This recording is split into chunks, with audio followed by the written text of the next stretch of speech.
Earlier at the Washington Navy Yard, we spoke with Navy Captain Mark Vandroff. Captain, first of all, what a harrowing experience. Yeah, this was a tough day. A lot of loss of life. I don't know the full extent. Because we were evacuated by police from the building. We were barricaded in place there. So you probably, if you've heard the official reports, you would know more about that.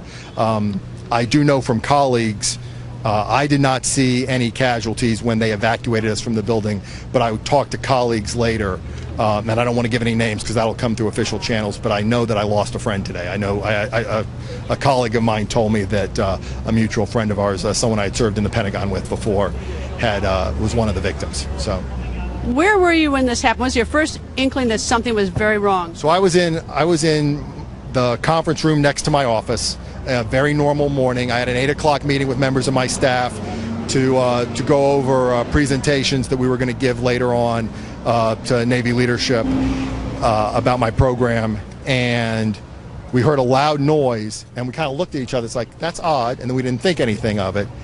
Then a few minutes later, we heard additional noises that sounded like gunfire, and someone yelled, I can't remember what it was. It was either there's a shooter or there's gunfire or something that alerted that there was danger, lock the doors.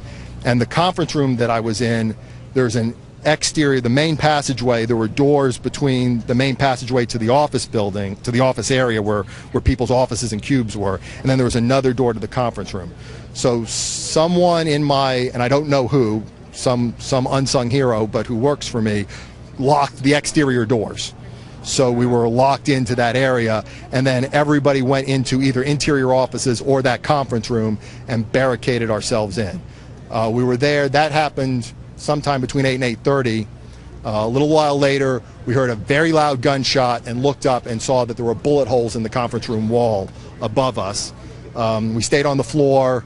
Most of us were on our BlackBerrys trying to text each other. I was trying to make sure I knew where all the people there who worked for me were. And then trying to send emails and texts, sorry about that, to report to my boss, to let her know which of my people I had accounted for, which I didn't. We were in there till a little after 10 o'clock, and at that point the police came, got us out of the barricade, evacuated us out of Building 197 to another building on the Navy Yard, got people water, some food, bathroom. The medics looked over anyone who thought they might have issues. There were none of my folks were seriously injured. One of my folks, as they were evacuating us out, tripped, and I think his knee is in pretty bad shape, but the medics attended to him. And then after that, we were questioned for what we saw by police, various police agencies that were there on the Navy Yard.